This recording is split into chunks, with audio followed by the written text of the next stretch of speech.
बिस्मिल्लाहिर्रहमानिर्रहीम। Welcome to Shine Forces Academy. Next हम चलते हैं इंग्लिश के मज़ीद हम कुछ क्वेश्चंस लेके आया हूँ और ये भी काफ़ी दफ़ा आ चुके हैं। ठीक है, मुख्तलिफ टेस्टों में, चाहे वो आर्मी के हों, नेवी के हों, एयरफोर्स के हों, तो इस तरह हम मिक्स करके जो जो हमें सवाल मौसूल होते हैं तो हम साथ साथ वीडियोज़ पर अपडेट करते रहते हैं। तो ये भाई तमाम के लिए हैं। बार बार क्वेश्चन जो है लोग पूछ रहे होते हैं कि भाई क्या ये फ़लाँ जगह के लिए या फ़लाँ, तो कहीं भी डिफेंस फोर्सेस में कहीं भी इंग्लिश का पेपर होगा तो वो इससे रिलेटेड होगा। ठीक है, ज़ाहिर है आप स्टेटमेंट्स चेंज हो सकती हैं, बिल्कुल एज इट इज़ भी हो सकता है कहीं। ठीक है, लेकिन ये है कि ज़ाहिर है इसमें चेंजिंग्स जो है वो हो सकती हैं। तो इसलिए बिल्कुल ये मुझे क्वेश्चन ना किया करें कि सर क्या यही क्वेश्चन आते हैं। तो भाई मैं यही हमेशा कहूँगा कि आ भी सकते हैं और नहीं भी आ सकते। ठीक है, तो क्योंकि सिलेक्शन सेंटर्स जो है वो मेरी मर्ज़ी के मुताबिक नहीं चलते, तो इसलिए उनका अपना एक प्रोसीजर है और अपना एक तरीक़ाकार है, उसके मुताबिक चलते हैं। हम सिर्फ आपको ये गाइड करते हैं कि कौन कौन से क्वेश्चंस आ रहे हैं और किस किस्म के वो आपको टारगेट कर रहे हैं क्वेश्चंस। ठीक है, तो उन पे जस्ट आप फोकस किया करें और इसी किस्म के क्वेश्चंस जो है वो आप याद किया करें। ठीक है, तो चलते हैं अपने पहले क्वेश्चंस की तरफ। जो पहला क्वेश्चन है हमारा, do, does, are, what in English grammar. अब ये बड़ा सिंपल सा सेंटेंस है। देखें, डू और डज, इनको हम ग्रामर में जो हम कहते हैं, इनको हम कहते हैं हेल्पिंग वर्ब या ऑक्सिलरी वर्ब, इनको हम कहते हैं। ठीक है, और ओके, नेक्स्ट क्वेश्चन है हमारा, ही सिंग्स वेल। अब देखिए ये एक सेंटेंस दे दिया जाता है और उसमें कह दिया जाता है कि जनाब इसमें वेल जो है ये क्या चीज़ है। ठीक है, अब हमें पता है कि ही जो है वो सब्जेक्ट है, सिंग्स जो है ये वर्ब है, और वेल जो है ये क्या चीज़ है, दिस इज़ अ एडजेक्टिव, क्योंकि ये क्वालिफाई कर रहा है आपके वर्ब को। ठीक है, सॉरी, नाउन को कर रहा है, उसकी क्वालिटी बता रहा है कि वो आदमी अच्छा गाता है। ठीक है, गाता तो है लेकिन अच्छा गाता है। ठीक है, तो इसलिए वेल जो है दिस इज एडजेक्टिव। नेक्स्ट है फ्यू। फ्यू क्या है? फ्यू जो है दिस इज अ नाउन। ठीक है, ये एक नाम है, जैसे हम कहते हैं फ्यू थिंग्स, फ्यू काउज, ठीक है, फ्यू एनिमल्स, तो हम नाउन की बात कर रहे होते हैं। तो फ्यू जो है ये नॉर्मली नाउन के लिए इस्तेमाल होता है। बड़े छोटे छोटे लफ्ज़ होते हैं जो वहाँ पे पूछ रहे होते हैं और बड़े बेसिक कॉन्सेप्ट्स होते हैं। A new broom sweeps clean. अब ये एक सेंटेंस है, a new broom sweeps clean, यानी एक नया झाड़ू जो है वो बड़ा अच्छा सफाई करता है। अब इसमें क्लीन जो है, व्हाट इज दिस, क्लीन इसमें क्या है? अब क्लीन किस चीज़ को क्वालिफाई कर रहा है कि वो सफाई कौन कौन चीज़ अच्छी सफाई कर रहा है? न्यू ब्रूम, यानी ये नाउन को क्वालिफाई कर रहा है, तो इसे इसलिए उसकी खूबी है न्यू ब्रूम, न्यू झाड़ू की, कि वो अच्छी सफाई करता है, तो इसलिए इसको हम एडजेक्टिव कहेंगे। तो एडजेक्टिव कहते हैं किसी भी चीज़ की खूबी या खामी को हम एडजेक्टिव कहते हैं। नाइसली, नाइसली जब भी आखिर में एल वाई आ जाएगा तो दिस इज अंडरस्टूड कि ये एडवर्ब है। ठीक है, मोस्टली जो एडवर्ब है उनके आखिर में एल वाई आता है, अदरवाइज एडवर्ब जो है वो लफ्ज़ होता है जो किसी वर्ब को, ठीक है, या एडजेक्टिव को क्वालिफाई कर रहा होता है या उसकी मीनिंग में मजीद इजाफा कर रहा होता है, तो उसे हम कहते हैं एडवर्ब। ओके, नेक्स्ट क्वेश्चन है ड्रिंक्स, राइट्स। ये क्या चीज़ है? पीना, लिखना, सोना, जागना, ये तमाम हमारे वर्ब कहलाते हैं, यानी किसी भी काम के करने, होने या सकने को वर्ब कहते हैं। ठीक है, तो इसलिए ड्रिंक, राइट, गो, ठीक है, ये तमाम हमारे क्या हैं? वर्ब्स हैं। नेक्स्ट हमारा है Rahman and Raza are going to Karachi. अब इसमें देखिए रहमान एंड रज़ा दो बंदों को मिला रहा है और ये एंड हम पूछ रहे हैं कि व्हाट इज एंड। अब क्योंकि जो वर्ड दो फिक्रों या दो फ्रेजेस को मिलाता है उसको हम कहते हैं कंजक्शन।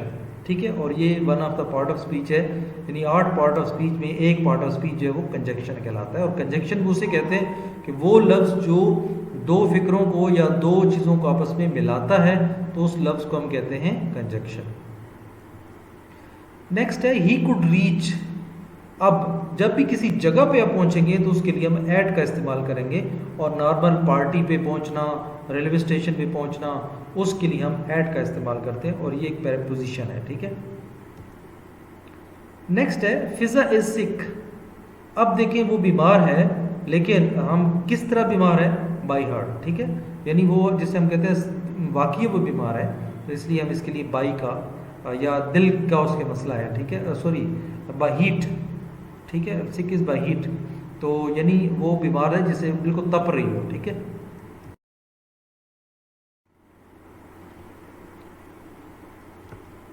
ओके, नेक्स्ट क्वेश्चन है वकास वाज मैरिड।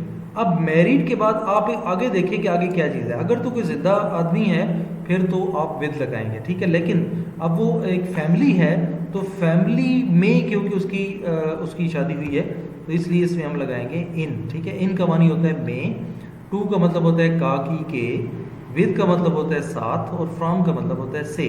अब फैमिली के साथ तो शादी नहीं करता ना, या विद भी साथ होता है, और इन फैमिली में हमेशा शादी की जाती है। ही हैज़ बिन इल, जब भी फिक्रे में देखें ये फिक्रा आ जाए has been, have been, had been, तो फिर इसका मतलब है कि उस फिक्रे में या तो सिंस होगा या फिर फार होगा। अब फार हम कहाँ लगाते हैं? फार हम उधर लगाते हैं जहाँ पे आपका आगे कोई नंबर दिया गया हो, जैसे 2 days, 3 years, ठीक है। और लेकिन जब फिक्स टाइम दे दिया जाए तो उसके लिए फिर हम सिंस का इस्तेमाल करते हैं, इसलिए आंसर आएगा आपका since. He is agree dash my plan, ठीक है। अब एग्री किसके साथ आप एग्री कर रहे हैं? आगे क्या चीज़ है? आप एक प्लान है आगे, तो इसलिए हम टू लगाएंगे। अगर यहाँ पे कोई आदमी होता तो हम विद लगाते, ठीक है। अब वो एग्री कर रहा है किसके साथ? एक प्लान के साथ, और प्लान कोई ज़िंदा चीज़ नहीं है और ना कोई नज़र आने वाली है, इसलिए इसके लगाएंगे हम टू, ठीक है। ओके, नेक्स्ट क्वेश्चन हमारा है ही वॉज बोर्न। अब अगस्त में वो पैदा हुआ तो इसलिए मे की इंग्लिश होती है इन, ठीक है। तो he was born in August 1999। I lost the ring that you dash me, मेरी वो रिंग गुम हो गई जो आपने मुझे दी थी, ठीक है। तो जाहिर है दी थी का मतलब है कि आपने वो बात हो चुकी है, गुजर चुकी है, तो इसलिए सेकंड फॉर्म आएगी गेव, ठीक है। उसके बाद है नेक्स्ट हमारा question honour is what. Honour जो है ये एक आप कह लेंगे आपका हम जिसे इज्जत कहते हैं, ठीक है। तो इसको हम एडजेक्टिव कहते हैं, ये एक खूबी है, इसलिए इसको हम ऐसा खूबी काउंट करते हैं। ओके जी, हमारा नेक्स्ट जो क्वेश्चन है वो ये है कि word placed before a noun, यानी वो लफ्ज़ जो नाउन से पहले लगाया जाता है या प्रोनाउन से पहले लगाया जाता है, to show in what relations the person और things denoted by it, it stands in regard to something else is card. उसको हम क्या कहते हैं? उसका रिलेशंस जो भी हमारे साथ होता है उस नाउन के साथ, तो उसको हमेशा प्रेपोजिशन कहते हैं, ठीक है। इस तरह है फर्स्टली। अब देखें, मैंने आपको पहले बताया था कि नॉर्मली जिसके साथ एल वाई लग जाए तो उसको हम एडवर्ब कहते हैं, ठीक है। ये ज़रूर याद रखना है, बस आंखें बंद करके वहाँ एडवर्ब लगा दो, ठीक है। लेकिन ज़ाहिर है ये भी समझदार हो गए हैं, तो ये भी ऐसा वर्ड जो है वो पूरा सेंटेंस लिख देते हैं, और सेंटेंस के साथ जो है वो फिर वर्ब के आगे पीछे या फिर एडजेक्टिव के साथ जो है वो जो लफ्ज़ लिख देते हैं, तो वो फिर बेसिकली एडवर्ब होता है, ठीक है।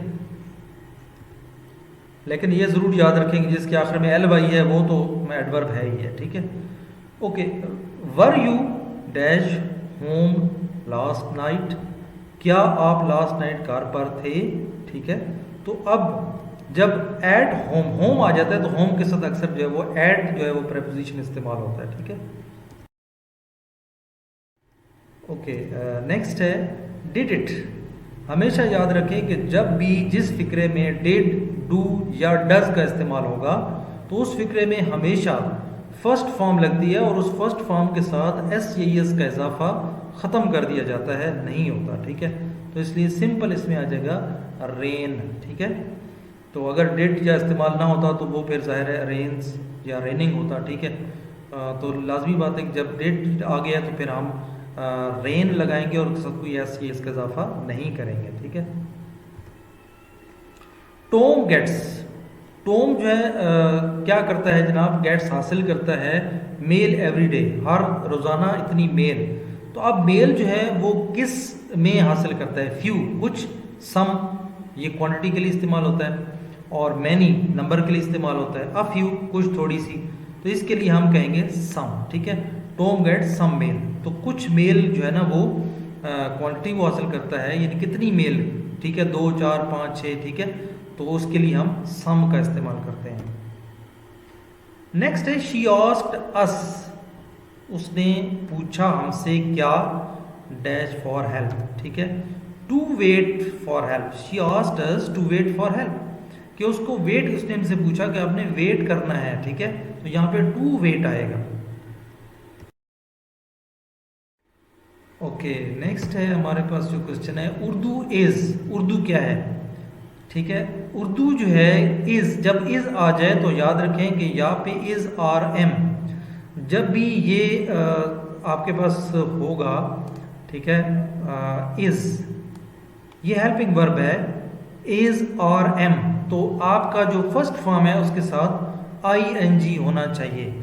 अगर वो नहीं है आपके ऑप्शन में तो फिर आपने क्या लगाना है, थर्ड फॉर्म लगानी है। तो वो फिर पैसिव वॉइस फिक्रा होता है, उर्दू इज स्पोकन, यानी स्पीक, स्पोक, स्पोकन।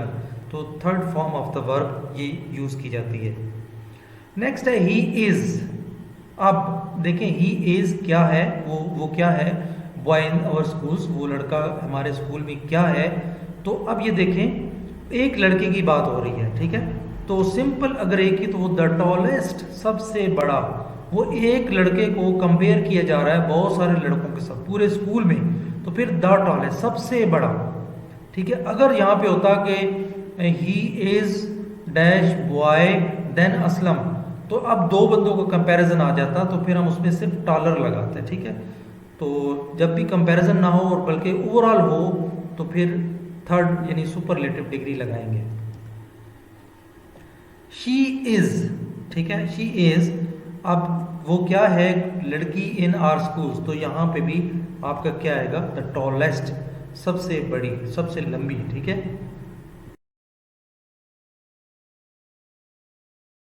स्टूडेंट्स, ये था आज हमारा जो है कुछ नए क्वेश्चंस जो मैंने आपको समझाए, उम्मीद करता हूँ आपको समझ आ गए होंगे। इसके अलावा हमारी वेबसाइट ज़रूर विज़िट करें www.pakshahins.com। इस पे हमने नया प्लगइन भी इंस्टॉल किया है, क्वेश्चंस हम फीड कर रहे हैं इसमें, ठीक है, और उसमें तमाम पेपर भी शामिल हैं। इसमें अगर आपका टेस्ट मोर देन 90% अगर हमारे उस प्लगइन में आपका रिजल्ट आ जाता है, तो इट मीन्स कि आपका टेस्ट फेल नहीं होता, ठीक है, और इंशाल्लाह पास होंगे। बार बार प्रैक्टिस करें। अच्छा, वो टेस्ट उस प्लगइन में ये है कि एक दफ़ा टेस्ट ख़त्म हो गया तो रीटेक करें, ठीक है, दोबारा टेस्ट लें। क्वेश्चंस बार बार डिफरेंट आएंगे, ठीक है, ऑप्शंस डिफरेंट चेंज होके आएंगे, उनकी सीक्वेंस चेंज होके आएगी, ठीक है। और इसके अलावा कुछ मैंने मज़ीद भी लिंक्स नीचे दिए हुए हैं डिस्क्रिप्शन में, उनको ज़रूर विज़िट करें।